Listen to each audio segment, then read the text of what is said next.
et vous êtes tous là nombreux, et je vais être rapide parce que le principal vraiment, c'est qu'il y ait de l'échange. À Bâton Rompu, vous avez un grand chef, mais qui est ici, parce qu'il est chef, mais parce qu'il est patron des patrons de la profession. Et donc, vous aurez tout le loisir de pouvoir poser des questions sur le devenir et la vision, parce que Thierry n'a pas forcément une vision comme tout le monde. Il a peut-être une vision avec quelques années d'avance sur les problématiques, sur les enjeux, sur le temps de travail, sur l'hybridation, sur toutes ces choses-là. Et donc, ça va être intéressant. Et vous avez Hervé, donc, qui nous, à l'UNI, pilote toute la partie formation avec Pôle emploi, avec le Purple Campus, en lien avec le lycée Bourquin, avec les instituts de formation.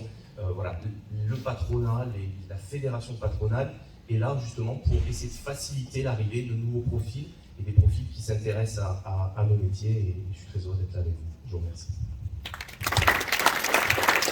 Merci Brice.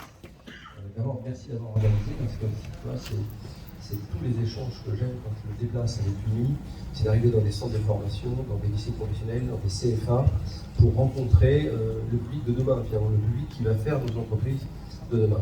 Donc ça, c'est essentiel. Alors, comme Brice l'a dit, j'ai la chance d'avoir été élu à l'UNI, président confédéral, je ne peux tout dire, rien dire. En fait, c'est sur le plan national, je représente les métiers d'hôtellerie et restauration, mais aussi les métiers du tourisme, finalement, dont vous ferez partie.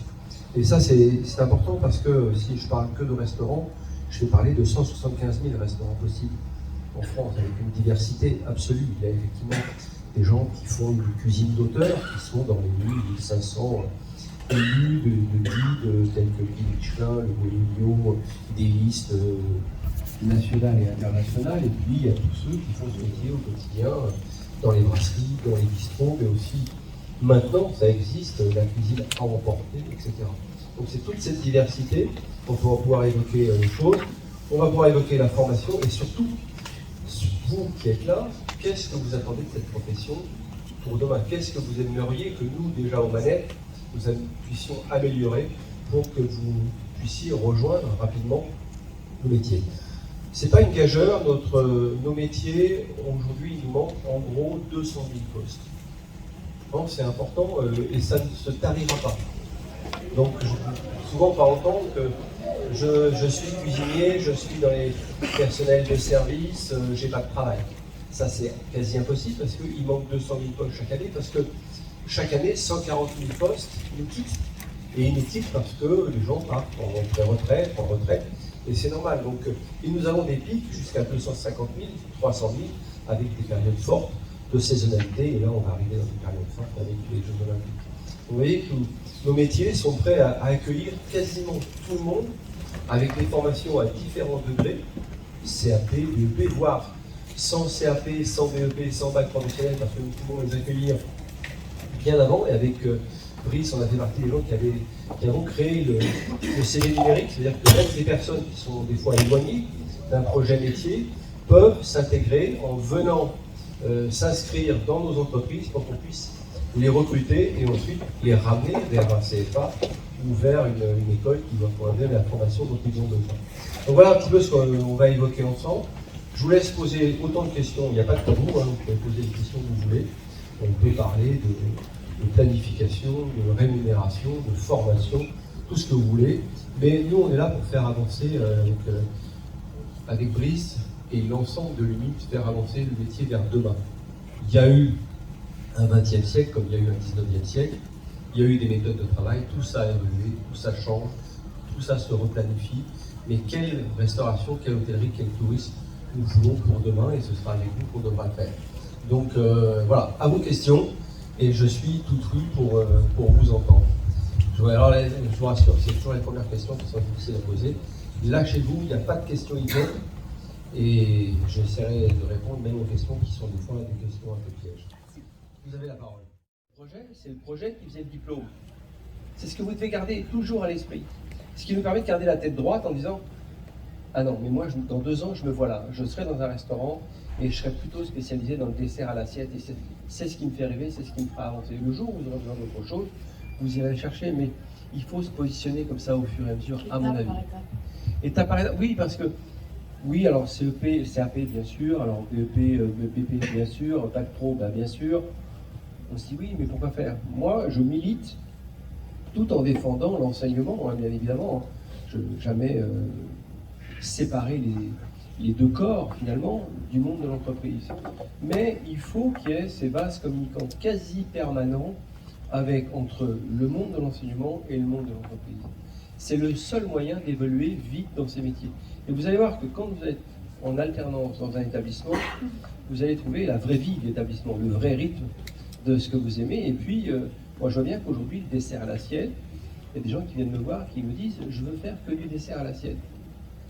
J'ai beau leur dire « non mais attendez, uniquement un dessert à l'assiette, c'est pas un métier, ce ne sera pas suffisant ». Si je leur dis non, ils ne viendront pas. Alors je leur dis « bah oui, d'accord, on commence par une formation dessert à l'assiette, venez dans ma cuisine ». Et je me surprends souvent à les redécouvrir en cuisine. Bah, tu fais plus de dessert à l'assiette. Oui, mais ça y est, je suis passé à autre chose, mais j'ai bien aimé l'ambiance de la cuisine, donc je reviens en cuisine. C'est cette mécanique-là, mais n'oubliez jamais le sentiment de ce qui vous fait rêver, parce que ça, vous allez avoir envie de le faire, et ça va vous épanouir tout autant que de rester ici et de pas faire. Ce qui n'empêchera pas qu'un jour, vous pourriez vous dire, bah, j'ai fait la cuisine, j'ai fait le dessert à l'assiette, j'ai envie d'un jour de gérer une entreprise, il est peut-être temps que je me réinscrive dans une formation BTS, parce que effectivement, j'aurais peut-être besoin d'un peu plus de compétences dans une lecture d'un PNL ou dans une lecture comptable d'une entreprise, ou managériale d'une entreprise. Mais profitons dans ce pays de casser un petit peu les codes pour aller vers demain en disant il n'y a pas de conflit sérieux entre l'école et l'entreprise. Il faut vraiment qu'on ait cette passerelle quasi permanente de la formation professionnelle, parce que tout au long de notre vie, y compris moi encore aujourd'hui, je fais des formations qui m'amènent vers des domaines de compétences que je n'avais pas quand j'ai commencé dans ce métier. Mais je vais les chercher parce qu'elles me font rêver, elles me donnent envie.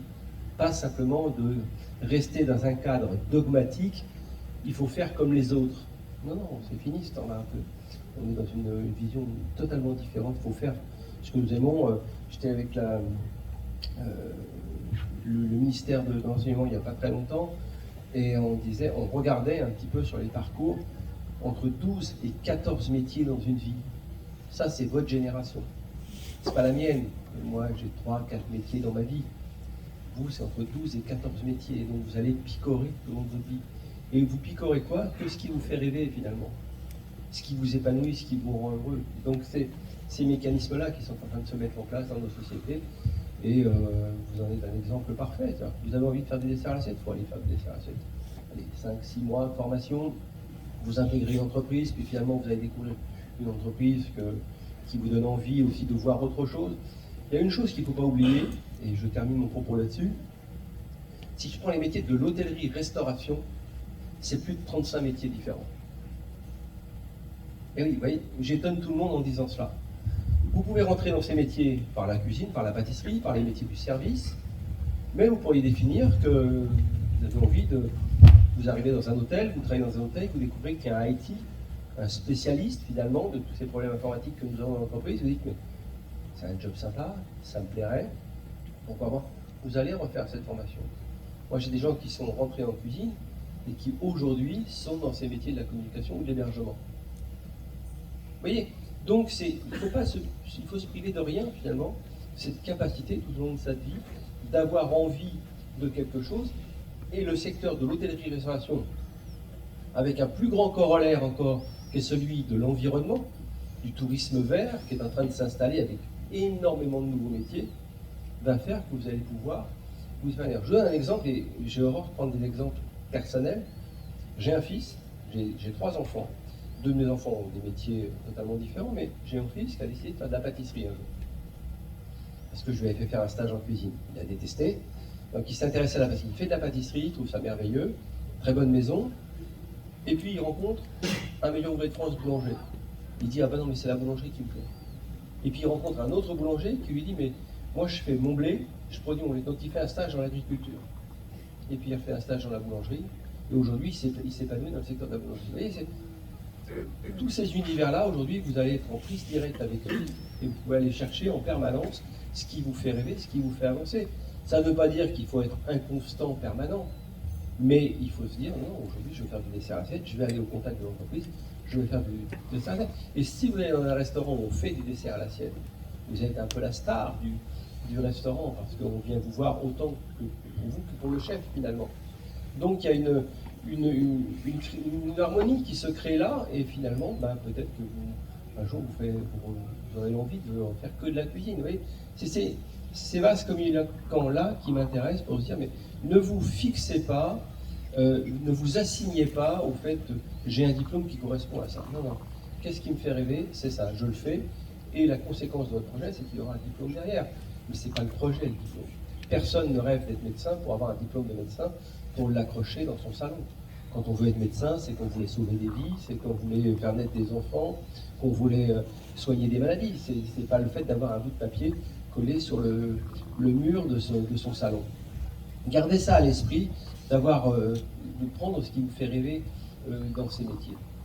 Au rythme que vous le souhaitez, pas au rythme que le souhaiterait une institution. Je peux me tromper, le corps enseignant peut peut-être me contredire d'ailleurs là-dessus, mais ils ne sont pas là pour vous vendre en permanence des dizaines et des dizaines de diplômes, ça n'aurait aucun sens. Vous arrivez à 28 ans ou 30 ans avec 25 diplômes, mais pas d'employabilité. Or il faut qu'on se mette d'accord entre le corps enseignant et le corps professionnel pour se dire, non, si vous nous proposez des personnes, il faut qu'elles soient employables.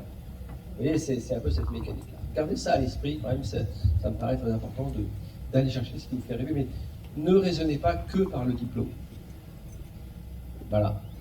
Merci. Je vous en prie.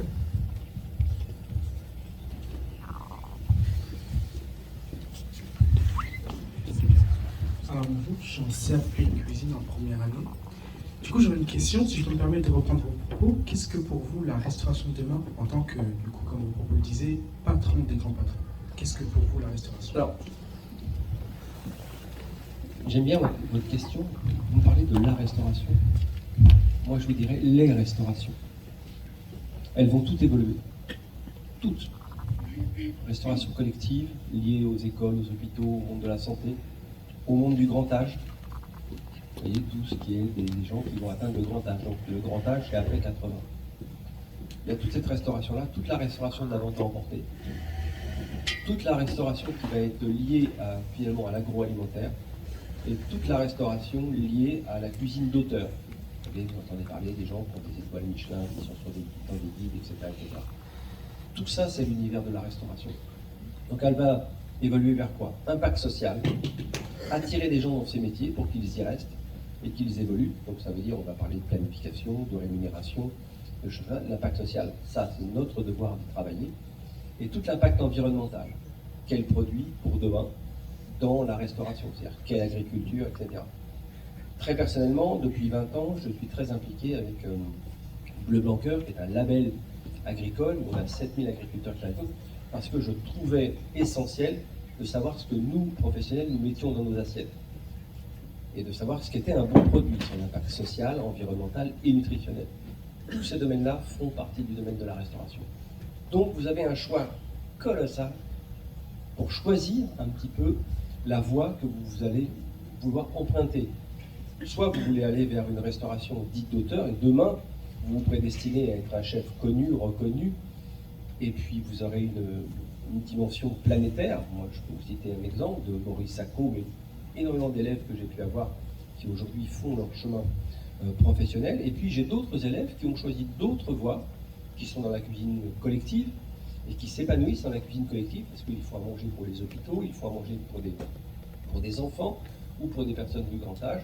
Et puis il y a tous ceux qui travaillent dans d'autres types de cuisine où des restaurants n'ont pas pignon sur rue, mais il n'en demeure pas moins que vous savez comme moi qu'il existe Uber Eats, Deliveroo, et qu'on va voir. Cette ubérisation de la gastronomie, est-ce qu'elle me plaît à l'âge que j'ai? Je ne suis pas intimement convaincu qu'elle me plaise, mais en tout cas elle fera partie du paysage de la cuisine, et de ces cuisines qui vont être des cuisines fermées, sans salle de restaurant, vont produire. Tout ça, il faudra des compétences métiers.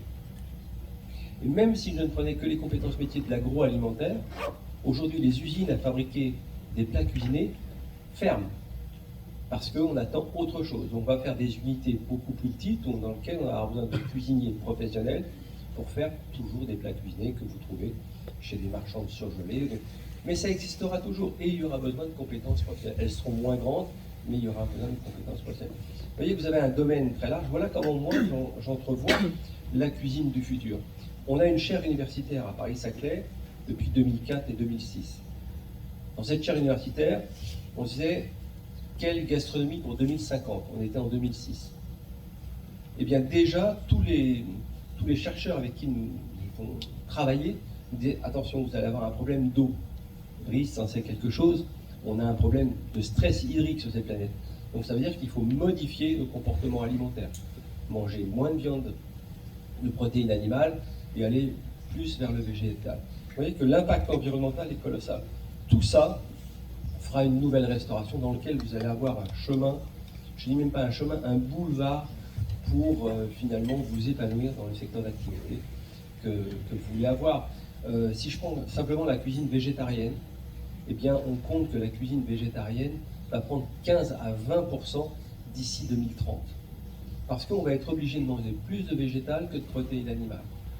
Tout ça, il faut des compétences, des cuisiniers et des cuisinières formés à ce type de cuisine.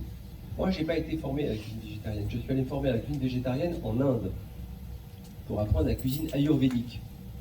Et puis finalement, quand je suis revenu en France, je me dis, je ne vais pas acheter des produits en Inde, je vais utiliser ces produits français, locaux, pour faire cette cuisine. Mais vous voyez, et j'obtiens, et je fais venir dans les établissements des gens qui s'intéressent à cette cuisine. Donc il y a une diversité absolue dans le monde de la cuisine. Donc vous n'avez qu'à choisir finalement, ce que je disais à la jeune fille tout à l'heure, le modèle qui va vous convenir pour vous épanouir. Mais la cuisine, en général, vers 2050, on est sur une cuisine à impact social, environnemental.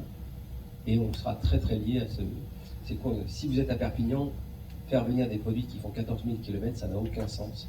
Et c'est de réapprendre dans cette chronologie parfaite à travailler avec le local. Mais tout ça, ce sera très très très large, et là une restauration et une cuisine qui sera très très évolutive vers l'impact environnemental. On n'aura pas d'autre choix que celui-là. Donc ça veut dire que la casserole de demain, elle est très particulière parce qu'elle consomme moins d'énergie.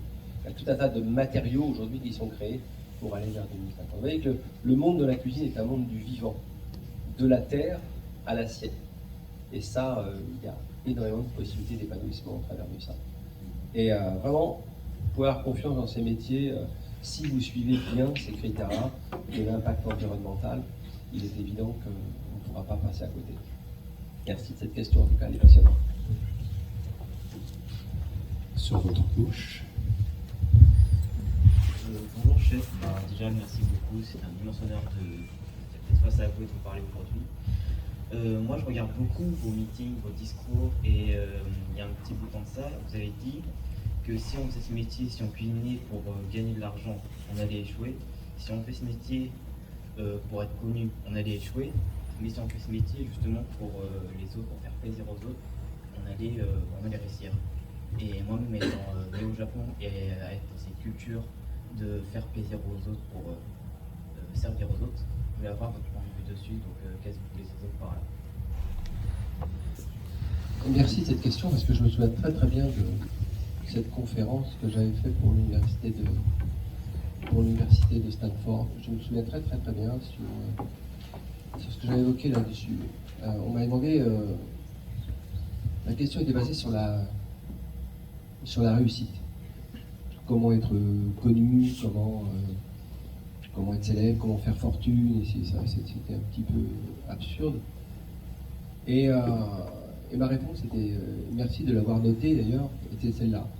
Effectivement, et ça revient à ce que j'ai dit aussi encore une fois pour la jeune fille, si vous faites des choses dans votre vie, il me semble, j'ai 64 ans, uniquement par l'appât du gain, ça ne marchera pas. Ce sera des formules cash, comme on dit, et les formules cash ne se reproduisent pas. Vous pouvez gagner une fois à la loterie, mais ça ne se reproduirait pas 10 fois dans votre vie, voire ça ne se reproduirait jamais. Donc, se dire, mon projet serait de faire fortune et d'avoir beaucoup d'argent, en général, c'est voué à l'échec. Le projet de dire, je vais faire ça pour être très connu, c'est voué à l'échec. Il y a plein de témoignages comme ça. Tous les gens, prenez l'histoire de notre planète, tous les gens qui ont été connus, dans le sens positif du terme, il y en a qui ont fait des choses dégueulasses et ils ont été connus. Mais les gens qui ont réussi, qui ont été de grands leaders, vraiment de grands leaders, le créateur d'Apple, tous ces grands leaders, eh bien, n'ont pas fait des choses. Bill Gates, par exemple, Bill Gates n'a pas fait quelque chose pour être connu. Lui, il voulait vendre des ordinateurs. Et il s'est aperçu d'ailleurs dans ses propos, Bill Gates, s'il avait voulu faire fortune avec des ordinateurs, ben, il était piégé. Lui, son grand rêve, c'était que tous les Américains aient un ordinateur. Et d'ailleurs, tous ceux qui fabriquaient des boîtes pour faire des ordinateurs ont disparu. Lui, il a fait des logiciels. Et il les a fait pour qui? Pour les autres. Et tous les grands leaders qui ont réussi positivement dans le monde des affaires ont d'abord produit quelque chose pour les autres. Et nous, la chance de notre métier, c'est de rendre les gens heureux, de leur faire vivre une expérience client. Et c'est comme disent les Anglais, ce repeat guest qui fait que comme les clients reviennent chez vous, eh bien, ils vous font réussir votre vie, votre épanouissement. Mais effectivement, je l'ai dit, que l'appât du gain, ben, ça ne mène à rien, que le fait de vouloir être célèbre, ça ne mène globalement à rien, parce qu'il va falloir durer, et on ne dure pas à chaque fois, mais de faire des choses pour les autres, ça, effectivement, la spirale dynamique s'anime, et finalement, ben, vous vous apercevez que les gens vous trouvent utile dans ce cheminement-là, et vous allez vous épanouir. Et le plus important dans la vie, c'est de s'épanouir, bien évidemment. Et on voit que le gain arrive. Et c'est là que c'est intéressant. Si vous misez uniquement sur l'appât du gain, bah, il ne se produit pas grand-chose. Encore une fois, je peux le répéter. Si vous misez sur la célébrité, bah, vous voyez bien, et vous le savez mieux que moi, vous voyez bien au niveau des réseaux sociaux, c'est un éphémère absolu. Mais si vous faites des choses pour rendre les gens heureux, ils vous le renvoient assez facilement. Est-ce qu'on se rappelle plus de Coluche parce qu'il était humoriste, ou est-ce qu'on se rappelle plus de Coluche parce qu'il a fait les Restos du Cœur? Parce que même après sa mort, ça continue à nous toucher. C'est ça la force d'un grand leader. C'est que même après sa disparition, il continue à faire ça. Et ça, c'est pour moi l'essentiel. Et merci d'avoir relevé ça dans cette... parce que c'est là que vous êtes bilingue japonais et anglais, donc c'est ça. Merci.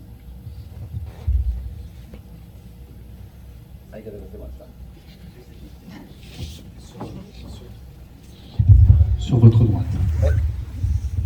Bonjour, je suis en terminale STHR et aujourd'hui je prépare mon grand oral qui est le développement de la gastronomie française d'hier à aujourd'hui. Et je voulais savoir, en tant que chef, est-ce que vous pensez qu'il y a une évolution entre la gastronomie d'hier et aujourd'hui? D'abord, c'est un très bon sujet parce que vous pourriez commencer, je n'ai pas de conseil à vous donner sur l'oral, mais qu'il n'y a pas de conflit entre la tradition et l'innovation. Et vous pourriez leur dire, dans votre grand oral, vous pourriez commencer par une phrase. La cuisine, sans cesser d'être un art, devra soumettre ses formules trop souvent empiriques à la science. Auguste Escoffier, 1903. Point. Fin de votre interro. Au revoir, messieurs. Salut la 0 sur 20. Et donc, après, vous pouvez développer autour de ça. Il n'y a pas de conflit sérieux entre tradition et innovation. On va dire que la vraie tradition gastronomique française, elle va naître avec la monarchie de Louis XIV, avec le règne de Louis XIV et le colbertisme. Pourquoi j'associe les deux? Parce que Colbert, lui, va amener du luxe, de la qualité, de faire comprendre à l'ensemble des artisans que le luxe n'est pas une insulte à la misère, mais une insulte à la médiocrité. Si un jour vous avez l'occasion de lire Colbert, lisez-le, c'est lui qui a les drapiers, qui a normé les drapiers, donc des drapiers sont venus les nappes, etc., puis qui a insisté beaucoup d'aller prendre ailleurs des compétences métiers pour les ramener au cœur de la France. Et cette tradition de la gastronomie française va naître à peu près là, et avancer comme ça jusqu'au milieu du 19e, fin du 19e, et puis de voir arriver tous les grands cuisiniers. Alors le premier grand cuisinier dans l'antichambre pas dans l'antichambre, c'est pas le mot, mais qui a précédé un petit peu Escoffier, Jules Gouffet. Jules Gouffet commence à parler, d'abord il travaille dans les grandes maisons bourgeoises, dans les grandes maisons impériales, et Jules Gouffet va commencer à entrevoir cette idée de la science dans la cuisine. C'est lui qui va parler du gradient descendant. Et c'est important parce que on parle du gradient descendant, comme je reviens à mon propos, pas de conflit entre tradition et innovation. Lui comprend ça, que rien ne cuit à ébullition. Et sa modernité, c'est de se dire, mais pourquoi on fait bouillir? on faisait tout bouillir parce qu'on avait peur de mourir avec ce qu'on mangeait. Or que les Chinois, 2000 ans avant Jésus-Christ, font bouillir l'eau pour qu'elle la rende propre et vont cuire au gradient descendant. Jules Bouffet s'aperçoit pas de ça et va travailler sur l'œuf au gradient descendant, l'œuf mollet, au gradient descendant. 1 litre d'eau salée, ébullition, on arrête, l'eau est propre, et on met l'œuf au gradient descendant pendant 5 minutes, et on a un œuf mollet parfait au gradient, donc 80, 70, etc. etc. Donc vous voyez, ça c'est très intéressant, et ça revient à votre propos de se dire, tradition et innovation, c'est pas dissociable. Sinon, il n'y aurait jamais eu la Tour Eiffel en France. Quand on construit la Tour Eiffel, il n'y a pas de charpente métallique, il n'y a que de la charpente bois. Donc là, il va falloir que la compétence et l'intelligence d'un Gustave Eiffel disent qui pourrait nous aider à monter des charpentes métalliques, les charpentiers bois. Donc il va demander aux charpentiers bois, qu'on appelle des charpentiers levageurs, de travailler autrement, et ils vont réapprendre à travailler avec des poutrelles métalliques, et ils vont lever la Tour Eiffel, et ensuite tous les grands édifices que vous pouvez voir sur les ponts des Pyrénées, etc. Et que cette gastronomie française, comme la France en général, tant qu'elle a compris qu'il n'y avait pas de conflit entre tradition et innovation, elle a progressé. Et c'est vrai pour la gastronomie. Aujourd'hui, on cuisine beaucoup plus intelligemment, qu'on le veuille ou non. Et ça, c'est important de le faire parce que qu'est-ce que c'est que la cuisine? Finalement, c'est pas grand-chose. C'est le geste, coupe juste, le feu, la maîtrise du gradient descendant et du gradient montant, bien évidemment, et le temps pour faire, et le temps, la saisonnalité. Escoffier disait déjà la même chose. Donc on peut reprendre, mais aujourd'hui on a trouvé de nouveaux matériaux, une nouvelle planification du travail. Une autre phrase importante, 1913, toujours Auguste Escoffier, le management. Quand on lui parle de ça, il dit, pour faire un banquet de 600 personnes, il me faudra 55 cuisiniers avec une répartition de la tâche, parce qu'à notre époque, personne n'accepte de passer 2 heures à table. 1913. Vous voyez qu'il faut toujours regarder au-dessus de la ligne d'horizon pour détecter les signaux faibles et faire évoluer. Donc pas de conflit entre tradition et innovation devrait être le moteur qui nous fasse comprendre notre gastronomie. Mais ça veut dire aussi qu'il ne faut pas oublier les bases. Il ne faut pas oublier les bases de ce qu'est un produit, d'où il vient, comment on le transforme. Ça c'est très important, et puis de projeter ça pour l'avenir.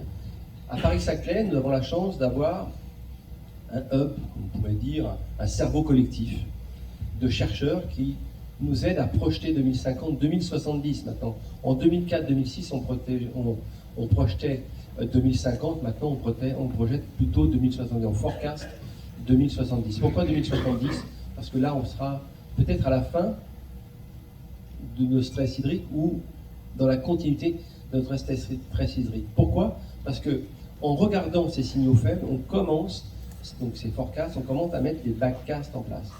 Brice l'a fait cet été sur le besoin de préserver l'eau.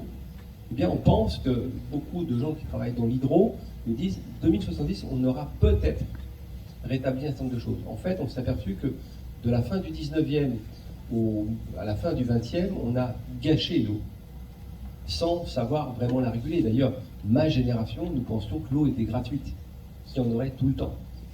Et on savait pas que c'est faux. Vous voyez, cette nécessité de regarder au-dessus de la ligne d'horizon et de dire il n'y a pas de conflit sérieux entre tradition et innovation, nous amène aussi à repenser nos modèles économiques, nos modèles de consommation. Il y a 3 temps. Souvent, j'ai un de mes confrères qui vient me tacler, me parler de temporalité. À votre avis, il y a combien de temporalités? 3. Très bien. Vous pouvez me les citer? Compliqué. Vous avez raison, Présent, c'est compliqué. futur, avenir. Chronos, Non. Kéros, Aion. Chronos, c'est le temps, c'est la montre, c'est vraiment le temps horloge de la consommation, de nos vies, de 24 heures. Il y a Aion, il y a Kéros, qui est le temps de la décision. Maintenant, sur ce que nous faisons en termes de pas de conflit dans la gastronomie entre tradition et innovation, on est passé de Kéros, là, sur la décision maintenant d'aller vers Aion. Aion, c'est la nature. C'est la vraie vie, c'est la biodiversité, le biomimétisme. Et aujourd'hui, on revient à quoi? Circuit court, petits producteurs, de revenir à relocaliser les choses. Donc c'est notre instinct de survie qui fait aujourd'hui que nous avons absolument besoin de donner un impact environnemental à notre gastronomie. Donc le futur de notre gastronomie, pour répondre à monsieur et à vous-même, c'est la nature. Moins de propositions sur les cartes, moins de quantité, moins de consommation, et une croissance de nos entreprises qu'on va appeler une croissance en conscience. Une croissance qui aura un impact social et environnemental.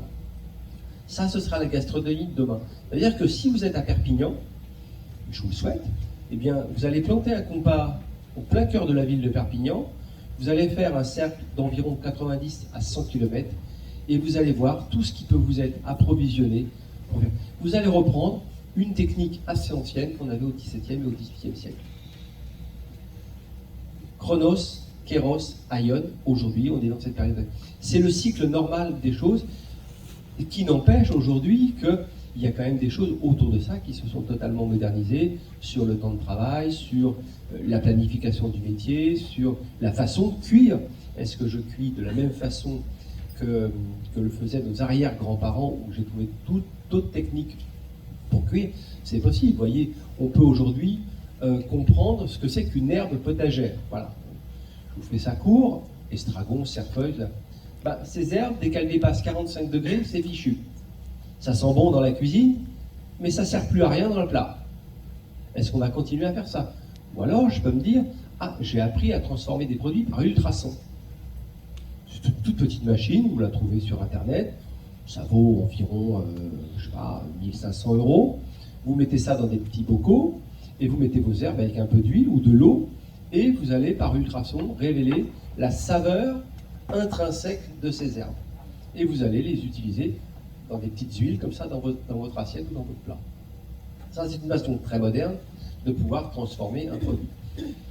Et je clôt mon propos. Qu'est-ce qui m'a fait comprendre les mécanismes du futur? Je vais vous le donner. Je vais vous donner la réponse. En fait, pendant longtemps, à Paris-Saclay, nous travaillons encore d'ailleurs pour la NASA et pour l'ESA. L'ESA, c'est ce qui permet aux astronautes de partir en vol, comme Thomas Pesquet. Et quand nous avons fait le vol en 0G avec...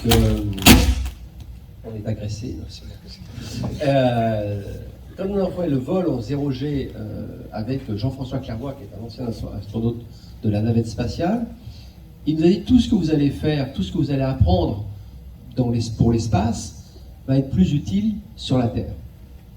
Très honnêtement, je ne comprenais pas le message. Il disait, regardez, un astronaute, ça vit en surpopulation. On annonce 2050, 9,7 milliards d'individus sur cette planète. On est en surpopulation. Donc, un astronaute ne peut pas être malade avec son alimentation. Nous sommes malades de notre alimentation. 3, un astronaute ne peut pas se déprimer en mangeant. Et par moment, nous nous déprimons en mangeant. Tous les médecins le disent, on peut se déprimer en mangeant. Donc il faut qu'il garde la commensualité. La commensualité, c'est l'idée de partager la nourriture avec les autres. C'est vrai que les astronautes, on y fait très attention. 4, il ne peut pas vivre dans ses déchets. Nous vivons dans nos déchets. Nous avons un océan de plastique qui nous entoure sur cette planète. Donc ça, c'est un problème. Et puis, le 5e élément, c'est Bruce Willis, le 5e élément, c'est qu'il ne peut pas manquer d'eau. Donc même l'eau de sa transpiration, elle est transformée dans la cabine spatiale pour récupérer comme eau de cuisson et eau de consommer. Vous voyez que tous ces éléments-là nous ont fait travailler pour la planète. Les emballages, on travaille maintenant sur des emballages, de futurs emballages qui vont être quasiment des polymères faits à base d'algues qui se dégraderont très rapidement. Aujourd'hui, une boîte dans laquelle vous mangez un kebab, eh bien, il va falloir 1000 ans pour qu'elle puisse se dissoudre en algue. Elle ne se dissoudra pas. Donc il faut inventer tous ces emballages. L'eau, on en a parlé, et ne pas être malade avec son alimentation. C'est pour ça que je vais parler de l'agriculture. Quelle agriculture pour demain? Bleu, blanc, cœur, c'est ça. Qualité des sols, bien-être animal, égale santé globale, nous dit l'OMS. Donc, qu'est-ce que c'est qu'un bon produit? Son impact social, environnemental et nutritionnel. Aujourd'hui, le bio n'a pas d'obligation de résultat. Le bon a une obligation de résultat. Donc, vous voyez, tous ces mécanismes-là, c'est le futur. C'est le futur qui commence maintenant. Et on rentre dans cette idée des 3 temps, Chronos, Kéron et Aion. Kéros, Aion. Voilà un petit peu. Mais là, vous avez de quoi faire une thèse. Merci beaucoup. Bonjour. Moi, la question que j'avais, c'est est-ce que vous avez commencé par passion? Et si oui, quelle est sa nature aujourd'hui, votre passion? Est-ce qu'elle a évolué? Est-ce qu'elle a changé? Est-ce que j'ai commencé par passion? Non. J'ai pas commencé par passion, j'ai commencé parce que j'avais idéalisé un métier qui était la pâtisserie, qui est la pâtisserie d'ailleurs. Et donc scolarité compliquée, donc voilà, j'arrive chez les compagnons de devoirs en voulant être pâtissier. D'abord je voulais être boulanger. Et puis le boulanger qui m'avait conseillé m'a dit non, mais à notre époque, vous devez d'abord apprendre la pâtisserie. Donc je suis rentré chez les compagnons des devoirs en tant qu'apprenti pâtissier parce que le dessin m'intéressait, le dessin des gâteaux. Moi j'imaginais faire des gros gâteaux énormes en forme des wedding cakes formidables et je me suis retrouvé chez Dalloyau à faire des tout petits gâteaux. Mais la chance chez Dalloyau d'avoir croisé la route de Pascal Niot, qui était un passionné d'art et de dessin et de peinture. Et donc évidemment, j'ai pas tout de suite été au contact de Pascal Niot, qui était le saint des saints. Il travaillait ce qu'on appelait au poste de l'entremet. Donc la passion est née de ça. C'est-à-dire que quand j'ai vu travailler Pascal Niot, quand je voyais travailler Pascal Niot, ce rôle modèle qu'il était m'impressionnait. C'est-à-dire que c'était quelqu'un qui était capable de dessiner à main levée un portrait, de dessiner l'emblème d'une marque de voiture pour faire un gâteau avec. Enfin, c'était quelqu'un de formidable, sans les outils numériques qu'on a aujourd'hui pour le faire. Tout ça, c'était au pinceau, au fusain, au crayon. Et ça me passionnait beaucoup, donc mon rôle modèle était là. Donc j'ai commencé par les fours secs, la viennoiserie, puis après je suis arrivé à l'entremet avec lui. Et la passion est née à partir de ce moment-là. Ensuite, la passion de la cuisine est venue tardivement. À 24 ans, je découvre, j'ai un break dans ma vie où je fais complètement un autre métier. Mais quand je retrouve d'abord je reprends des études à 24 ans, et quand je reprends mes études, je me dis globalement, je pense pas que la France est quelque chose pour moi. Je pars vivre en Australie. Et en Australie, je travaille en pâtisserie. C'était pas très intéressant. On est dans les années 88, je faisais du pain de mie en fait, et puis des faux croissants avec la base de pain de mie. C'était pas terrible. Et je travaillais pour un énorme hôtel qui s'appelait le Regency Hotel. Et je gagnais pas assez ma vie. Donc je vivais dans ce qu'on appelle une armée du salut, Salvation Army, comme on dit. Et je dis, je voudrais bien louer quelque chose. Et le chef me dit, t'as qu'à prendre 2 boulots. Donc c'est assez pratique. J'ai dit, oui, d'accord.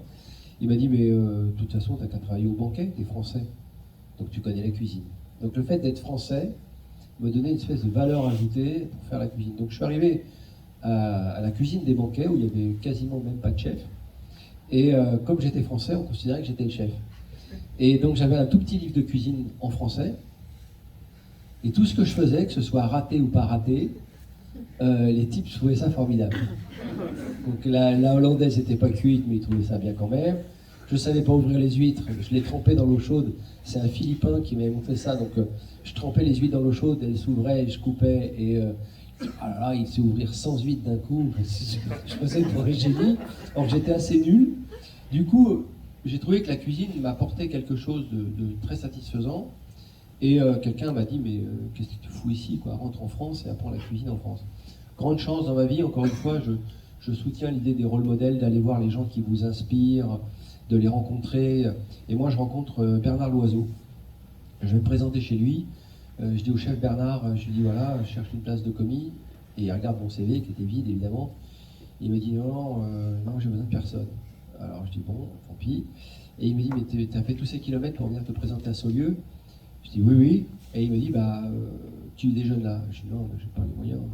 Il me dit, si, tu déjeunes là, je t'invite. Et il y avait un autre monsieur qui était là, et là, paix à son âme, ou deux d'ailleurs. C'était Georges Pralu. Et il m'invite. Et il me fait découvrir toute sa cuisine. Et en même temps, il me raconte son apprentissage chez Pierre Troisgros, comment il a racheté son auberge tout seul, en empruntant de l'argent, comment il avait 2 étoiles, mais comment il en aurait 3.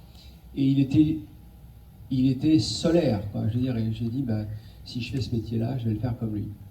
Donc, sa cuisine était une cuisine, moi je me souviens encore des cuisses de grenouille à la crème d'ail, avec une perfection, un dressage merveilleux, avec vraiment quelque chose de magnifique, très épuré, un peu comme une œuvre à la Massa au Japon, enfin vraiment merveilleux. Je rentre à Paris, je me présente dans 2 maisons, La Marée, où là, le chef me dit non, non, on a besoin de personne. En fait, il n'avait pas besoin de mon CV qui était vide. Et du coup, il me dit allez voir peut-être chez Taïwan. Et là, j'arrive chez Taïwan, 3 étoiles Michelin. C'était Claude Deligne, le chef Claude, qui était là. Il me dit ouais, d'accord, il y en a un, parce qu'à l'époque, quand vous ne faisiez pas l'affaire, vous partiez le soir même. Vous n'étiez pas à chercher du personnel, il y avait une liste d'attente, il y avait 100 bonhommes qui attendaient pour entrer dans un 3 étoiles. Et je dis au chef Claude, je lui dis vous cherchez pas un commis? Il me dit oui, je cherche un commis. Et il me dit mais tu sors d'où? Je lui dis de chez Bernard Loiseau. Il n'a pas vérifié, il n'y avait pas Google à l'époque pour vérifier. Donc il m'embauche. Et là, ça a été, la passion est arrivée, parce que je suis arrivé dans une équipe de Formule 1. Tous les grands chefs dont vous entendez parler maintenant sont passés par cette maison. Et on apprenait vraiment les bases, mais en même temps, on faisait 3 étoiles Michelin, mais 90 couverts le midi, 120 couverts le soir. Il y avait une organisation horlogère, et la qualité des produits, c'était exceptionnel. Donc j'ai passé une année dans cette maison, et au bout de cette année, j'étais trop vieux pour rester commis, et pas assez expérimenté pour devenir chef de parti. Et le chef, dans sa grande bonté d'ailleurs, parce qu'il a fait ma carrière, il m'a dit mais chez qui tu veux travailler? Je dis il me dit tu me mets 5 noms sur un papier, 5. Et je dis ok, d'accord. Je suis allé pendant la coupure à la Fnac, on parlait de la Fnac tout à l'heure, à la Fnac qui était à but de Wagram. J'ai regardé dans les guides, et il y avait dans le guide Michelin, il n'y avait pas le nom des chefs à l'époque, mais dans le guide Goemio, il y avait le nom des chefs. Donc j'ai pris ceux qui avaient au moins 5 tocs. Donc j'ai marqué Joël Rebuchon, Jacques Maximin, etc., etc. Et Alain Chapelle, bien évidemment. Et quand je suis revenu le soir, il a regardé la liste, il m'a dit ah oui, quand même. Et il a appelé tout le monde. Et j'ai travaillé dans toutes ces maisons, y compris la dernière maison, c'était celle de M. Rebuchon. Et donc j'ai travaillé au Jamin chez Rebuchon, donc c'était très exigeant comme travail, très pointu. Et le soir, comme j'avais peur de ne pas retenir les recettes, j'ai essayé de les dessiner et ensuite de mettre des petits traits avec des annotations pour me rappeler des recettes. Et là, la passion, vous parliez de passion, elle était là, bien évidemment. Et puis un matin, il y a Joël Rebuchon qui vient me voir en me disant tu parles anglais? Je dis je passe un peu de temps en Australie, mais je parle pas super bien. Il me dit t'as pas parlé voyage? Non, il m'a dit il y a une opportunité au Japon. Donc moi, Japon, judo, parce que je n'avais jamais arrêté le judo dans ma vie. Et voilà, j'ai fait ça. J'ai pris ma valise et 8 jours après, j'étais parti au Japon avec Eric Briffard. Et puis après, je suis resté dans cette... Mais la passion est née comme ça, de rencontrer d'abord des personnalités qui étaient tellement solaires quand ils faisaient ce métier et qui m'ont donné envie. Et puis la passion ne s'est jamais arrêtée depuis. D'ailleurs, tout le monde me le dit, ouais, mais vous avez un planning complètement fou, mais il n'empêche que le soir, en général, je suis au PAS. Le lundi, je suis fermé, mais je suis au PAS, et que 2 fois par semaine, on a un laboratoire de recherche et de développement, 2, un à Saclay et un dans le 11e arrondissement de Paris, et on fait des essais avec des équipes, soit pour nos plats de brasserie, soit pour nos plats dits du restaurant gastronomique ou nos bistrots. Donc j'ai toujours ce besoin de travailler, de transformer le produit. Et le grand bonheur que j'ai eu tout à l'heure, c'est d'arriver dans une école où on sait faire des œufs brouillés. Vous voyez. Voilà, je suis arrivé dans cette école tout à l'heure, on me propose un petit déjeuner, je ne prends pas de petit déjeuner là, j'ai dit, ils font vraiment des œufs brouillés de qualité, et ça, c'est mon vrai bonheur. Donc, ce qui m'anime au quotidien, c'est quand même ce lien du vivant entre la terre et l'assiette, ce que j'évoquais tout à l'heure, qui est la cuisine, transformer des produits, les sourcer correctement. Donc la passion ne s'éteint pas, mais elle est à multifacettes. Vous ne pouvez pas rester passionné d'un métier si vous vous n'intéressez que à ce métier. Vous allez être enfermé dans un silo. Donc de ce métier de l'artisanat, je me suis intéressé aussi au métier artistique, la couleur, pourquoi on dresse de telle ou telle façon. Je me suis intéressé à d'autres arts, que ce soit l'art pictural, l'art photographique, ce que vous voulez, mais à un moment donné, il faut nourrir cette passion d'autre chose, sinon le risque, c'est l'ennui. Le risque du métier de cuisinier, c'est l'ennui. De répéter constamment. D'ailleurs, toutes les tâches répétitives, globalement, dans 20 ans, 30 ans, on les aura robotisées. Parce qu'on sait le faire aujourd'hui. Alors, on sait le faire pas industriellement, mais on saura robotiser des tâches. On saura faire un robot qui va faire 150 fois ou 1500 fois la même assiette. On saura le faire. Donc il faut nourrir cette attractivité pour inviter d'autres passions. La lecture m'a beaucoup aidé. Encore une fois, je vous dis de faire des musées, de rencontrer d'autres gens. J'ai eu la chance de passer du temps avec un écrivain qui s'appelait Bernard Clavel, d'aller au cours d'Edgar Morin, de gens qui vous nourrissent intellectuellement de plein de choses qui font que votre cuisine sera différente de celle du voisin. De ne pas vous rester ou vous sentir assigné uniquement à un secteur d'activité. Sinon, c'est l'ennui qui vous guette et ça, c'est terrifiant. Moi, je me souviens, quand je suis rentré chez les Compagnons des Devoirs, j'étais donc en pâtisserie et on allait avec les pâtissiers. Le dimanche, on allait avec les charpentiers dans des forêts, toucher les arbres, sentir les arbres, parce que eux, ils apprenaient la qualité du bois, et nous, finalement, on avait cette relation à la nature, à cette odeur. Vous voyez, il faut nourrir cette passion en permanence de curiosité. Et je termine mon propos là-dessus, sur la passion, mais sur la curiosité. Oui, la passion, mais gardez la curiosité qui va nourrir votre passion. La curiosité, comme disait chez les Compagnons, c'est pas ton patron qui protège ton emploi, c'est ta curiosité qui fera de toi un homme libre. Donc il faut aller chercher de la connaissance, de la compétence tout le temps, pour essayer de se nourrir, de s'épanouir et de monter, évidemment, de se tirer vers le haut, plutôt que de se croire assigné en permanence à se dire je vais faire une petite cuisine très sympatoche, et puis finalement un jour cette cuisine elle finit par nous ennuyer, et puis comme elle nous ennuie nous, et bien elle finit par ennuyer le client. Donc moi j'ai toujours aimé désobéir en cuisine, apprendre mes bases, mais à un moment désobéir. Et surtout quand on me demande pourquoi j'aimerais pas la critique, mais au contraire je suis né de la critique, c'est-à-dire qu'il faut faire des choses, si des choses ne dérangent pas quand vous les faites, eh bien ils n'intéresseront plus personne dans quelques années. Et voilà. Voilà sur la passion. Mais la passion m'anime toujours, c'est vrai. Exigence, passion, curiosité, mentorat. Non, je dirais pas exigence. Je vais prendre plutôt un mot que les Français détestent, parce qu'il a été prononcé par un homme politique peut-être pas au bon moment, mais c'est rigueur. Et la vie de nos métiers, c'est rigueur, engagement, régularité. Rigueur, c'est votre projet, c'est votre verticalité. Et si vous n'avez pas cette verticalité-là, finalement, vous baissez la tête toutes les 5 minutes et vous allez regarder la terre qui va vous ensevelir. Donc, rigueur, regardez au-dessus de la verticalité. Engagement, c'est aller de l'avant. C'est vraiment lâcher la main du passé quand il faut lâcher la main du passé, aller de l'avant. Régularité, c'est au quotidien, vous impliquer dans votre travail bien fait, avec beaucoup de rigueur. Et c'est ces mécanismes-là qui font que c'est un peu moins brutal que de se dire non, l'exigence. Ah oui, l'exigence, on est d'accord, mais dire la rigueur, elle m'appartient, c'est mon projet.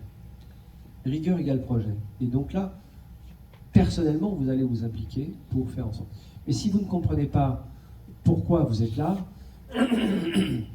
c'est très difficile de se dire, même quand on est très jeune comme ça, de se dire pourquoi je suis à l'école, pourquoi je suis en formation. Bien souvent, on devrait individuellement se dire mais pourquoi tu es là, c'est quoi ton projet, tu te vois où dans 2 ans, tu te vois où dans 1 an, tu te vois où dans 6 mois. Et immédiatement, quand quelqu'un vous raconte où il se projette, il redresse la tête.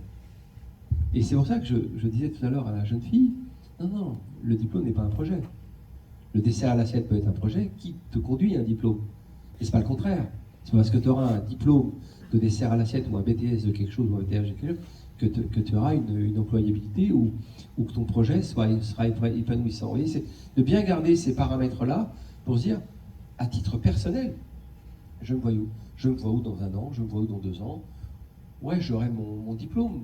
Probablement que 100% des élèves qui sont dans cet établissement vont avoir leur diplôme. Mais pour quel projet? Donc il faut très tôt, très jeune, se dire, y compris quand on est dans des classes primaires, c'est pas comment je vais à l'école, pourquoi je vais à l'école. Et c'est dans ces pourquoi qu'on peut apprendre très tôt, nous permettre de nous projeter, de nous redresser. Et si on n'arrive pas à se projeter, c'est compliqué de leur dire tu vas être boulanger, mais pourquoi faire? Tu veux un CAP de boulanger? Moi j'aime bien les gens qui me disent non mais moi je fais mon CAP, dans 3 ans je suis installé. Eh ouais, ça veut dire qu'il va mettre en place un certain nombre de mécanismes pour pouvoir s'installer. Donc un projet, des voyages, aller voir d'autres compétences et puis un jour s'installer. Mais c'est ça qui le fera rester droit une grande partie de sa vie. Mais c'est rigueur, engagement, régularité, exigence.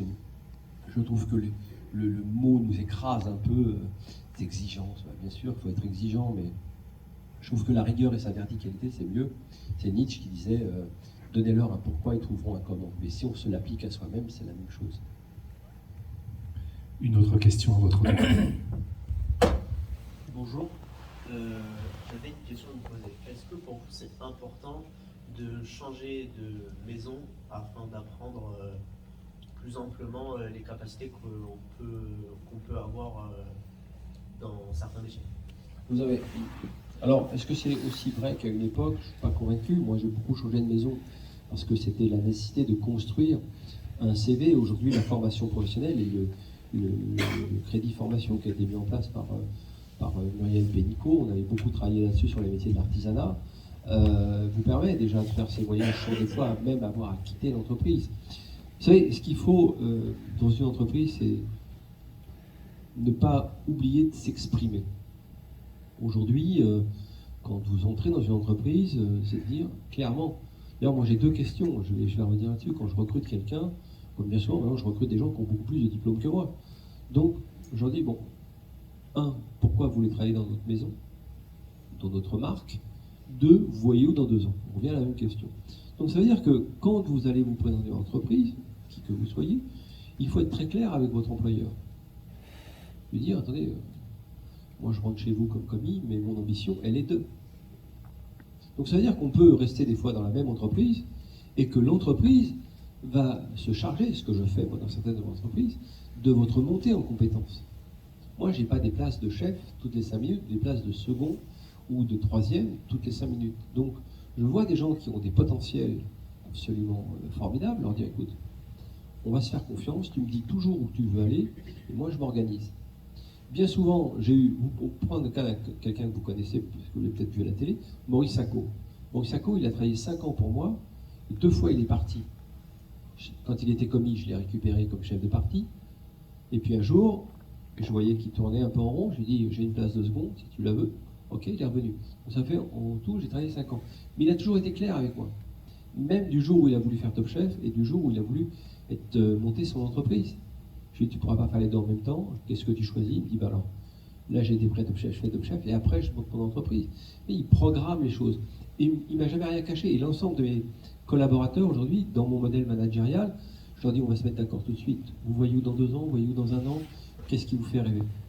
Et je sais comme ça, un petit peu chronologiquement, à quel moment ils risquent de me quitter, ou à quel moment je pourrais leur demander de dire, bah, tiens, j'ai une opportunité pour toi à Singapour ou n'importe où, même en France, j'ai une opportunité pour toi, et puis le jour où tu veux revenir, n'hésite pas, dès qu'il y a un truc.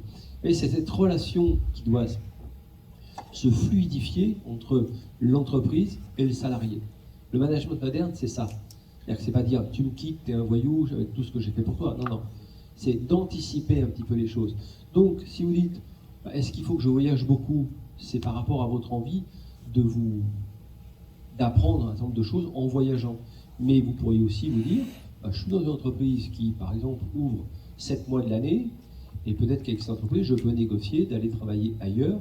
Moi, ce que j'ai fait pendant longtemps dans cette de mes entreprises, où je travaillais 8 mois dans l'entreprise, et ensuite, je partais à l'international, travailler et faire autre chose. Et continuer à grandir dans mon entreprise. Donc, vous voyez, tout est possible. Aujourd'hui, il faut se freiner sur rien, et je suis sûr qu'il y a des entreprises avec des managers très modernes, des chefs d'entreprise très modernes, qui disent la montée en compétence de mes collaborateurs, c'est très important, et je dois y faire attention. C'est que le modèle managérial, comme j'ai dit, il est un peu réformé et réformable. Je veux dire, aujourd'hui, le collaborateur. Aujourd'hui, on n'est plus dans la sélection du candidat. Moi, je voudrais bien dire, t'as fait telle maison, je t'embauche. Non, non, on est dans la séduction par rapport au candidat. C'est-à-dire que le candidat, quand il vient chez moi, je lui montre tout ce que je peux lui faire pour lui. Je suis pas en train de lui dire, ton CV, ça ne me suffit pas.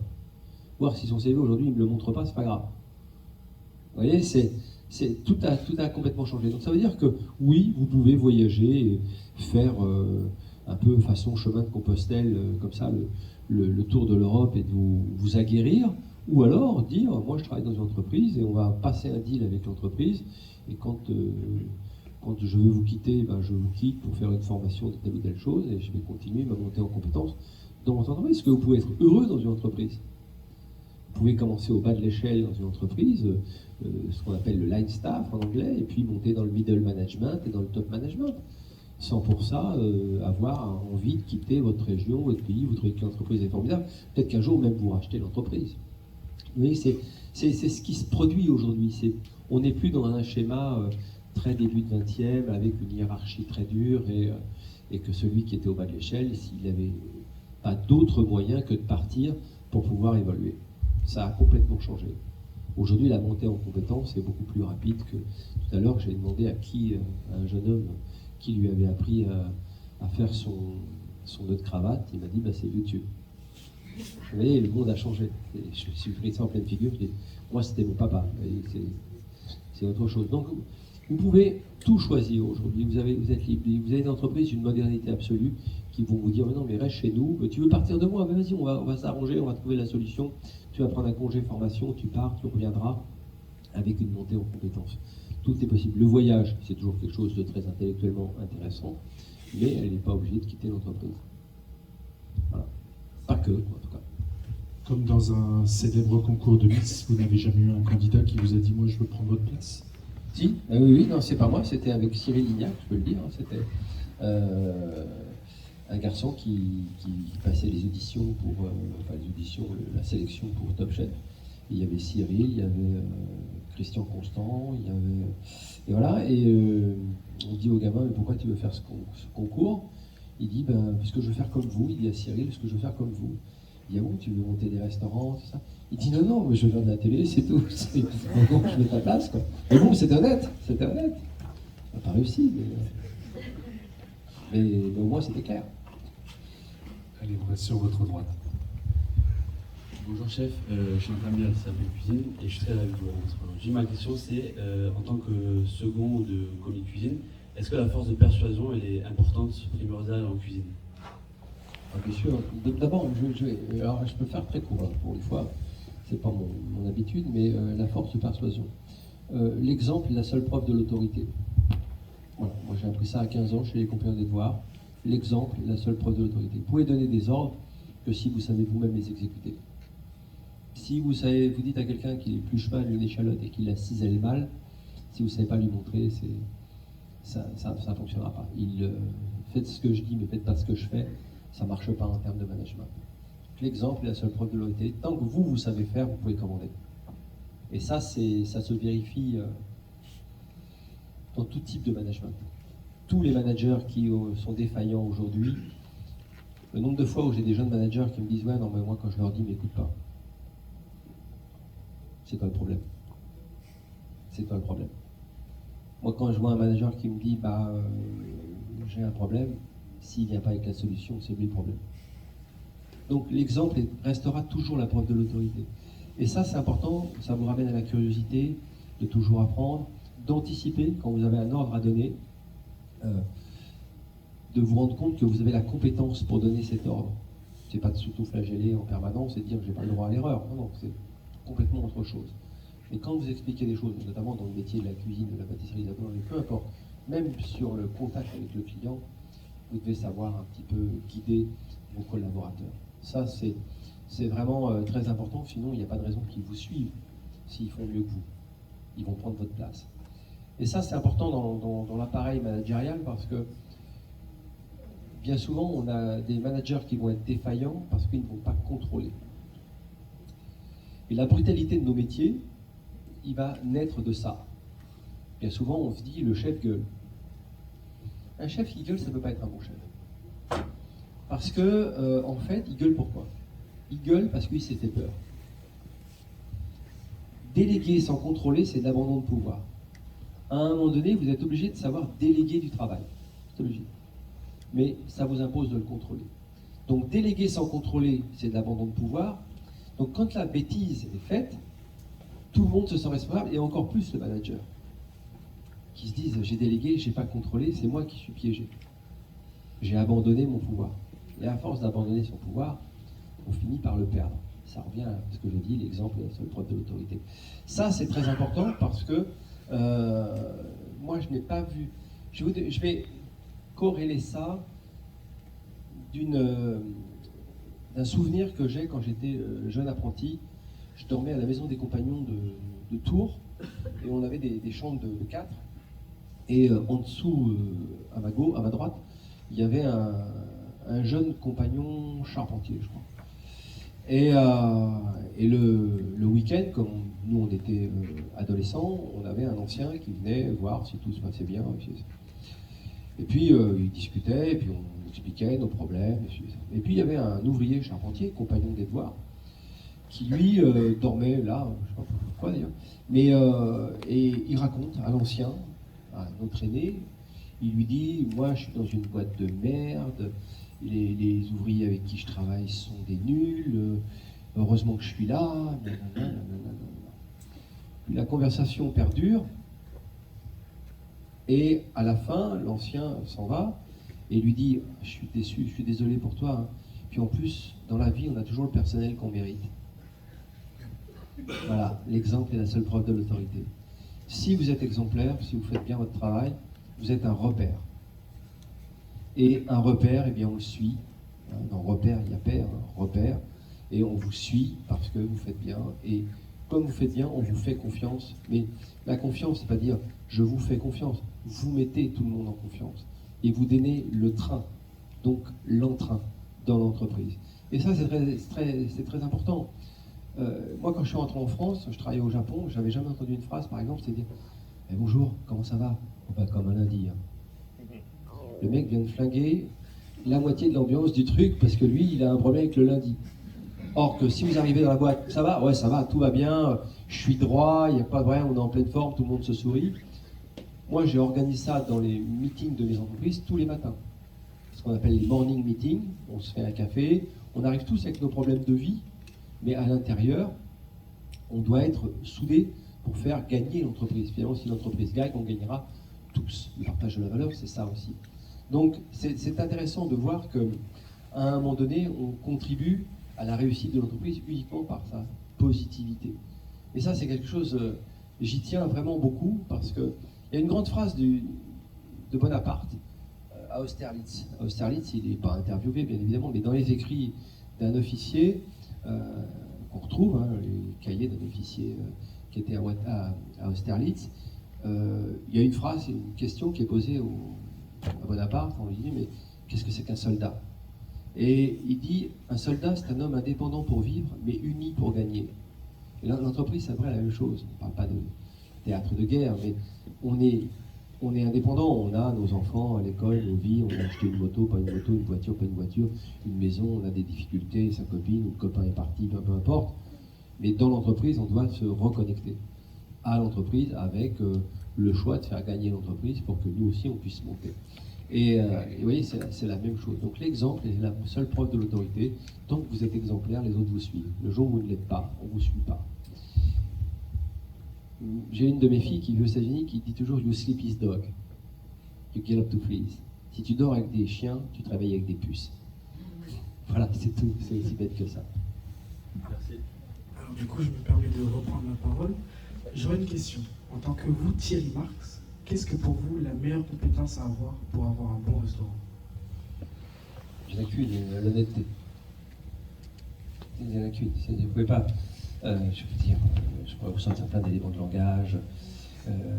L'honnêteté, pourquoi? Parce que l'honnêteté va vous amener à l'hospitalité. Vous savez, la réussite d'un restaurant, elle est assez simple. Elle est, en Asie, on dit, elle est holistique. Holistique, globale. Quelqu'un rentre dans le restaurant, bonjour, bonjour madame, bonjour monsieur, comment allez-vous, bienvenue. Vous êtes chez vous, installez-vous, vous amenez un verre d'eau, un oshibori pour s'essuyer les mains. C'est l'hospitalité. Les mêmes personnes arrivent avec un maître d'hôtel qui va leur dire ah, vous êtes en retard. Alors le menu gastronomique, non, ça va pas être possible. Le menu en 8 plats, vous ne reverrez jamais ces clients. Ils sont piégés, ils vont manger là, ils vont les reverrer. L'hospitalité. Le premier ingrédient, c'est l'hospitalité. On a oublié que les métiers de la cuisine, de l'hôtellerie, sont des métiers d'hospitalité, d'homme à homme, au sens large du terme. Bonjour, bienvenue. Ceux qui en ont fait une philosophie et une culture, c'est les Japonais, omotenashi. tout commence à la porte du restaurant, tout finira à la porte du restaurant. Tous ces ingrédients vont être de l'humain, de l'accueil, une cuisine. Pourquoi faire? Pour donner de la mémoire à de l'éphémère. Et quand vous êtes dans un bon restaurant au Japon, province, grande ville, le chef ou la maîtresse de maison ou le maître de maison va vous accompagner jusqu'à la sortie, jusqu'à temps qu'il ne vous perde plus du regard. Ça, c'est important. Donc ça, le client va l'intégrer en se disant, oui, c'est peut-être un peu plus cher dans cette maison, mais alors, quel accueil, quelle expérience. Et c'est l'expérience client ne se passe pas comme au XVIIe siècle, d'arriver dans une auberge parce qu'on est mort de faim, on est transit froid et qu'il faut absolument un bol de soupe pour nous réchauffer. C'est fini. Si les gens arrivaient à la porte d'un restaurant en étant morts de faim, 100 mètres avant le restaurant, ils se seraient arrêtés dans une boulangerie, auraient acheté une baguette de pain, auraient mis une tablette de chocolat dedans et auraient mangé. Ils ne seraient pas morts de faim. Donc, quand ils viennent au restaurant, ils attendent une attention particulière.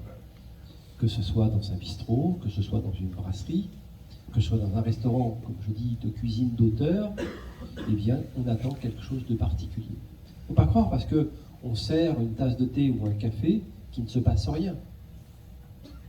Et j'ai adoré cette phrase qu'on écrivait de temps en temps en France, qui disait un café, 2 €. Un café, s'il vous plaît, 1 €.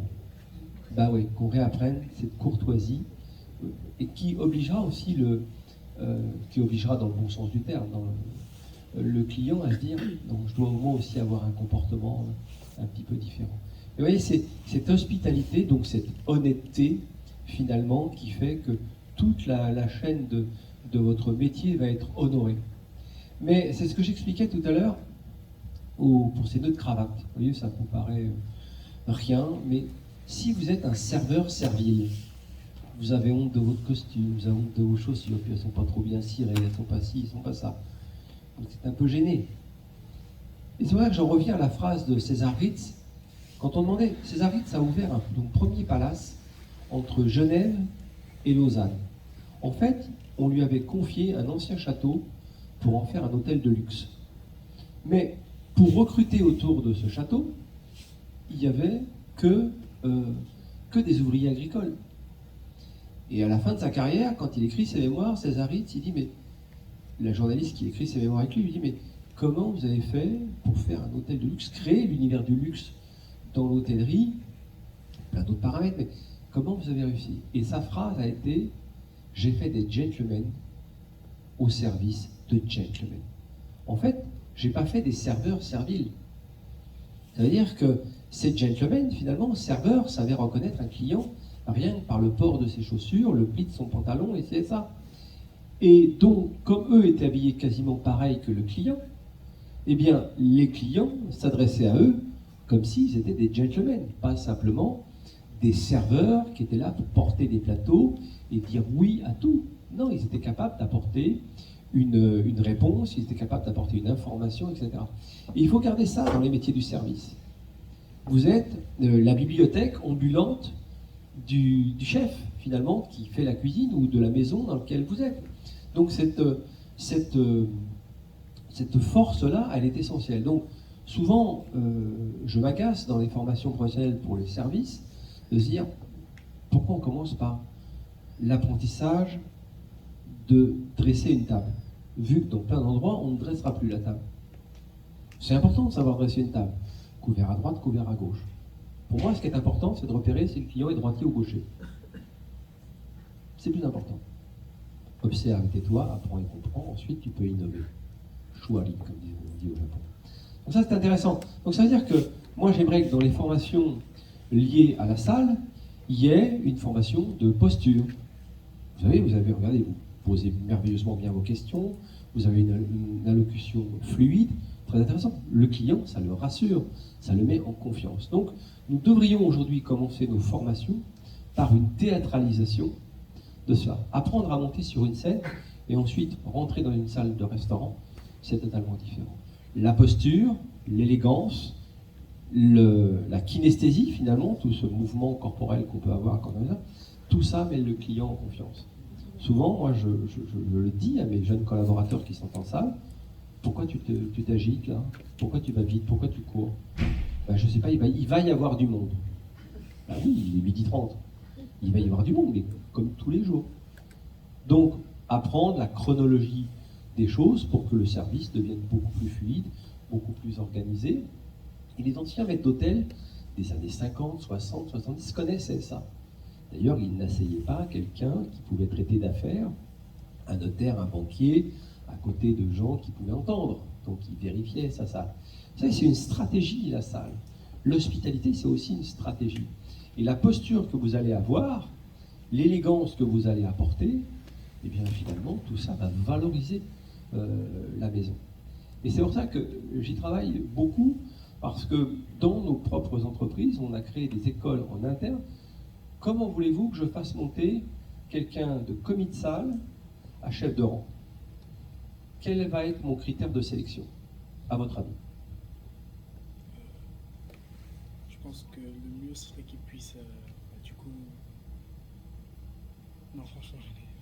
Ben vous avez en partie raison. Un, qu'il ait à peu près votre élégance, votre tenue. Vous êtes droit, vous parlez clairement, vous parlez calmement. Très bien. Deuxième chose, il faut qu'il parle anglais. Donc en interne, on a mis des cours de théâtralisation de l'anglais. Pas l'anglais scolaire qu'on va apprendre. Juste parler l'anglais. Avec des petits speeches très marrants, très humoristiques, pour se détendre avec l'anglais. Et une fois que la personne a 150 mots en anglais, on dit tu es au niveau de mi-chef de rang. 300 mots en anglais, ou quelques phrases en anglais, tu es chef de rang. Parce qu'aujourd'hui, j'ai beaucoup de mal à recruter en France des gens qui soient bilingues. Mais ça va être un des critères. 1, la posture, l'élégance. 2, l'anglais. 3, le savoir de mettre à la table ou pas. Et ensuite, les chefs que je représente dans l'entreprise dans laquelle je suis, je vais dire, vous allez apprendre la cuisine à notre personnel de service pour qu'il sache faire ce que j'ai vu ce matin, et je le redis, des œufs brouillés parfaitement, un œuf poché devant le client et une omelette devant le client. Parce qu'aujourd'hui, on est tous des couteaux suisses. Moi, je dois savoir aller en salle, et les gens de la salle doivent savoir faire un petit peu de cuisine. Tout du moins, savoir en parler. Donc, pour qu'ils en parlent, il ne faut plus qu'il y ait de mur entre la salle et la cuisine. Vous voyez, tout ça, c'est le monde du service qui évolue au fur et à mesure des années. Et aujourd'hui, le monde du service, est-ce que c'est un monde comme je le concevais au XXe siècle, ou c'est devenu un monde de la communication? Aujourd'hui, on est dans un monde de la communication. Et la communication que va développer mon personnel de service va être une communication positive pour l'entreprise. Tout ça doit être regardé de façon beaucoup plus moderne que ce qu'on a pu évoquer jusqu'à maintenant. Voilà. Merci. Voilà, j'avais une question sur votre métier, sur votre passion. Qu'est-ce que vous préférez entre partager votre savoir, faire vos essais en laboratoire? Qu'est-ce que vous préférez dans votre métier? Non, tout est lié. Ce qui est merveilleux dans mon métier, c'est le lien social. Que ce soit avec mes collaborateurs, pendant qu'on fait des essais, mais quand on fait des essais dans le laboratoire, je ne suis pas simplement avec des cuisiniers. On peut être avec des médecins, on peut être avec des médecins nutritionnistes, on peut être avec des physico-chimistes, on peut être avec des tas de gens. Gilles Boeuf récemment sur l'environnement, avec Olivier Rollinger sur la protection des espèces marines. Enfin, à un moment donné, il faut que je puisse apaiser le débat. C'est la cuisine.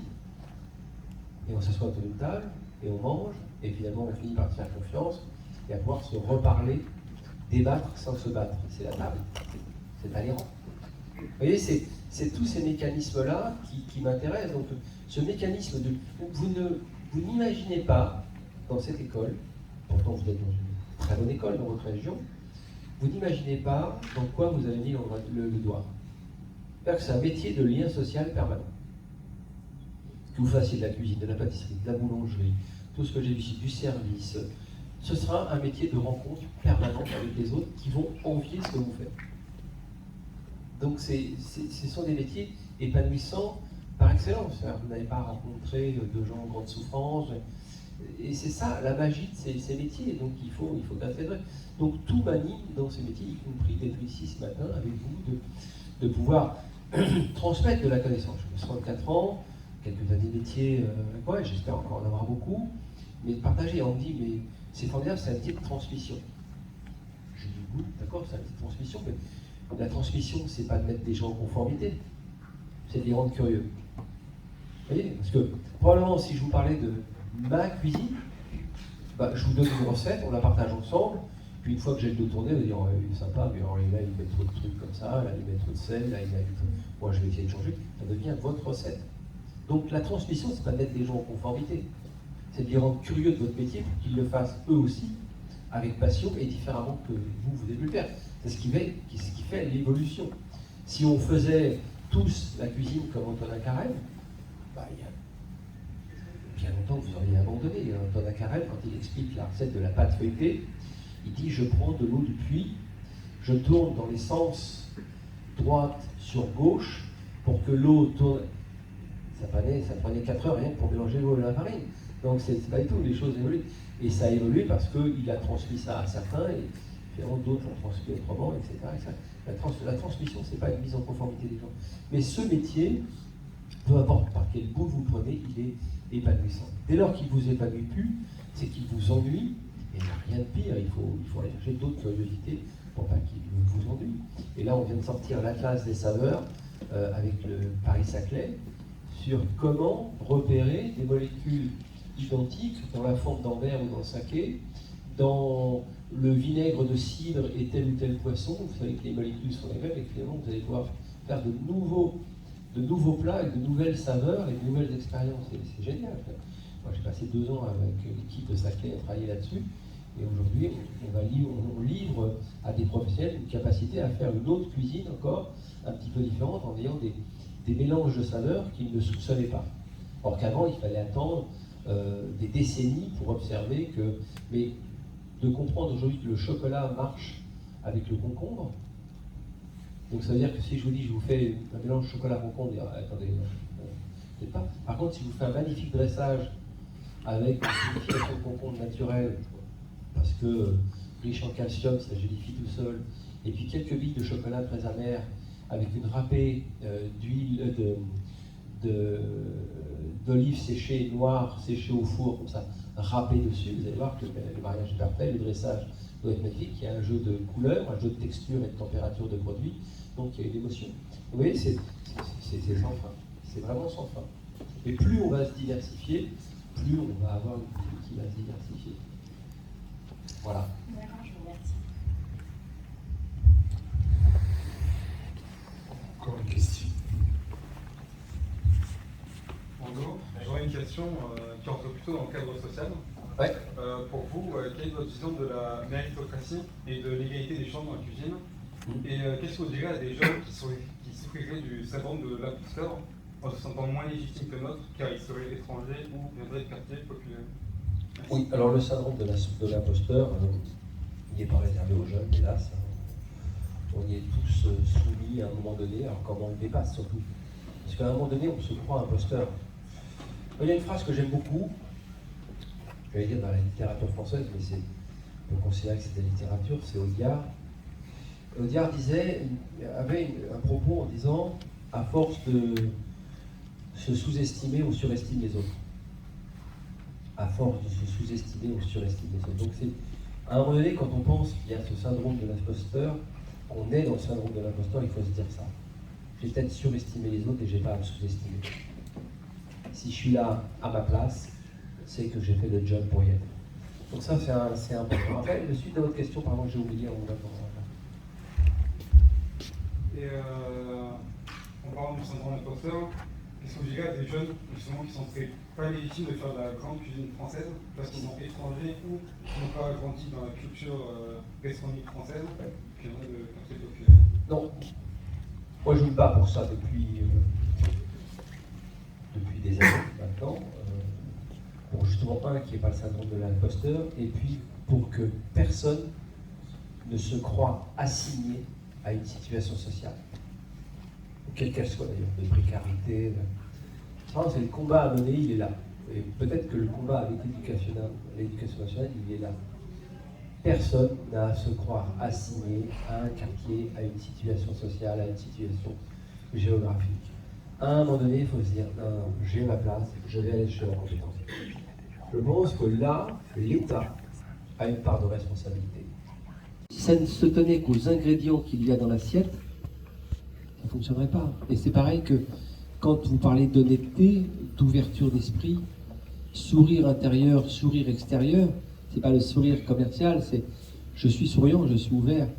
Bonjour, bonjour, bonjour madame, bonjour monsieur, les bras ouverts, entrez, je vous en prie, vous êtes ici chez vous, etc., etc.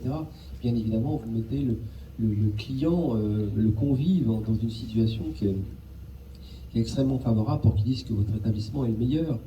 Et vous n'avez pas besoin de TripAdvisor pour... Et c'est là où la force du monde syndical d'expliquer aussi à mes adhérents que, ouais, il y a TripAdvisor, est-ce que je vais pouvoir, moi, un jour, interdire TripAdvisor et la critique sur les réseaux sociaux? Non. Mais je les emmerde. Je sais ce que je fais chez moi, je sais ce que je choisis comme ingrédient, et je peux répondre à ces gens-là. Donc, vous voyez, c'est dans les deux sens. Il faut arrêter de subir, et de toute façon, ce monde va se digitaliser. Donc, plus on va avoir peur de cette digitalisation, moins on fera les choses, plus on va tricher. Je ne sais pas à tricher, en tout cas pas à mon âge. Donc, il faut admettre qu'à un moment donné, notre verticalité, moi, quand il y a quelqu'un qui critique mon établissement, et ça peut arriver, je leur dis, vous avez critiqué quoi? Ça, c'est mon parti pris, je le fais comme ça. Vous le saviez au départ. Donc, voilà, après, on n'a pas été courtois quand on vous a reçu, ça me gêne un peu, parce que je peux y faire quelque chose. Mais à un moment donné, on n'a pas à se coucher. Vous savez, un boxeur, il ne se couche pas pour rien. Un judoka, il ne se couche pas pour rien. Il prend une boîte, tant pis, il a pris une boîte. Il va essayer de se relever. Mais il n'a pas à se coucher pour rien. Donc dans la vie, on n'a pas à se coucher pour rien. Mais ce qui fait l'importance du corps et de l'esprit, on a beaucoup parlé de travail, de métier. On ne parle pas assez de conditions physiques. La condition physique est extrêmement importante. Extrêmement importante pour affronter un monde tel qu'il est aujourd'hui. Sinon, on se couche pour rien. On se dit, oh, quoi bon? Ah, donc il n'y a pas à se coucher pour rien, jamais. Vous voyez, c'est ces mécanismes-là qui sont intéressants, et c'est cette force de la détermination qui fait que moi, je milite beaucoup pour que dans nos lycées professionnels, dans nos CFA, on regagne 1 ou 2 heures de sport par semaine. C'est essentiel. Vous voyez, moi, je fais partie des dojos solidaires en judo. Eh bien, dans des quartiers politiques de la ville, notamment à Grigny, on a 2 dojos avec Céline Boucry et le mien à Grigny, parce qu'on se dit, oui, la condition physique à l'école, c'est important. Il faut être conscient que notre corps, et ça va être notre moteur de détermination. Si on n'est pas en condition physique, ça va être très compliqué. Il nous reste à vous remercier chaleureusement pour votre disponibilité au service de tous nos jeunes et moins jeunes, d'ailleurs en formation sous des formats tous différents et dans les diverses écoles du département. C'était un temps inspirant, je trouve, riche, et puis je pense que pour certains, l'étincelle va rester la petite lumière dont vous parliez, va peut-être s'activer, se réactiver, voire bouger aussi. Donc merci encore, je sais que vous avez un emploi du temps assez chargé. Merci à l'UMI départemental d'avoir pensé au lycée pour accueillir ce temps d'échange. Et puis merci à tous nos partenaires qui sont venus. Je sais qu'il y a Pôle emploi qui était présent aussi et d'autres. Donc à très bientôt pour de nouvelles aventures de formation et d'accompagnement de nos jeunes dans les métiers, ces super métiers de l'hôtellerie, de la restauration et des tourismes, puisqu'on a aussi quelques étudiants de tourisme aujourd'hui. Merci.